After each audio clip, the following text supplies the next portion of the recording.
Hello, everyone.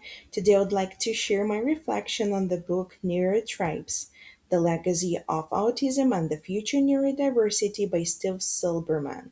Before reading this book, I understood autism mostly from textbooks and class discussions. This book gave me a much broader perspective by showing the history behind autism and the importance of understanding neurodiversity. At the beginning, I asked myself, what book would help me become a better teacher? I chose neurotypes because I wanted to understand autism beyond the diagnosis. I wanted to learn about the people, families, and the experiences behind the label. By the end of the book, I realized it had changed the way I think about inclusion and education. This is not a textbook about autism. Instead, it tells the story of how autism has been understood throughout history. Steve Silberman combines research, personal stories, and historical events to explain how our understanding of autism has evolved over time. It helped me see autism from both scientific and a human perspective. This chapter surprised me because I never realized how misunderstood autism was in the past. Many children were diagnosed incorrectly, excluded from schools, or placed in institutions simply because people didn't understand their differences. Reading this reminded me how important education and awareness are in creating a more inclusive society today. The book introduces Leo Kanner and Hans Asperger, two researchers who greatly influenced how autism were first described. While their work helped identify autism, the book also explains how history and later interpretations affected the way society viewed autistic people. Understanding this history helps us appreciate how knowledge continues to evolve. This chapter was especially emotional for me. For many years, mothers were unfairly blamed for causing autism because they were believed to be emotionally distant. Today, we know autism is a neurodevelopmental condition, not the result of parenting. It reminds me why evidence based practice matters. One message that stood out for me was the importance of listening directly to autistic people. Too often, others speak for them instead of wisdom. Their experiences remind us that every autistic individual has unique strengths, challenges, and perspectives that deserve respect. Before reading this book, I mostly thought about autism in terms of challenges. This chapter completely changed my perspective. Neurodiversity means recognizing that different ways of thinking are a nature part of human diversity while still acknowledging that support may be needed. One thing I appreciated was that the book highlights strengths as well as challenges. Many autistic individuals demonstrate remarkable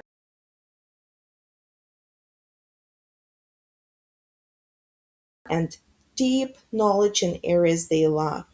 As teachers, recognizing these strengths can help students to succeed. The book also reminds us that autism can involve challenges with communication, sensory social interactions.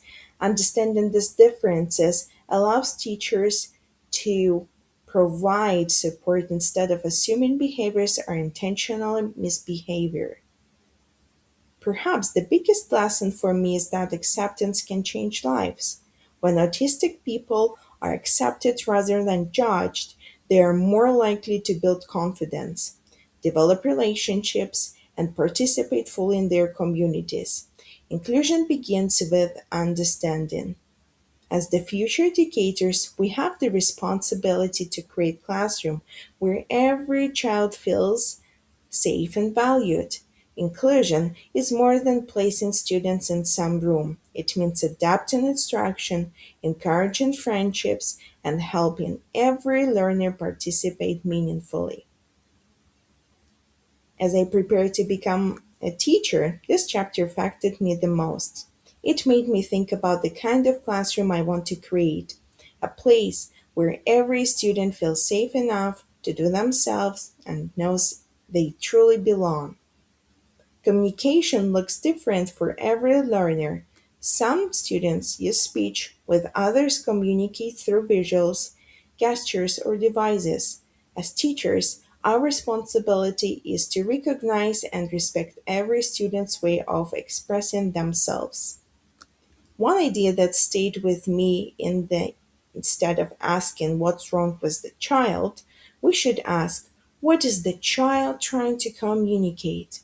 That simple shift changes the way we respond and helps us better support our students. Many autistic individuals want friendships just like everyone else. Sometimes they simply need opportunities, encouragement, or explicit support. As teachers, we can build classroom communities where empathy, kindness, and respect help every student feel included.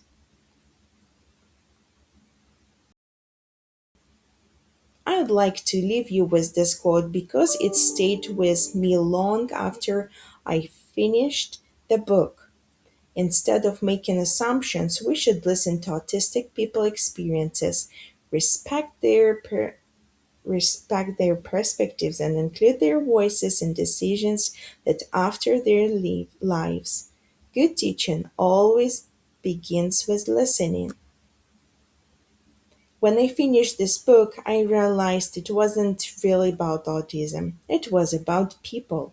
It reminded me that every child deserves to be seen for who they are, not defined by diagnosis. That is the lesson I hope to carry into my teaching career.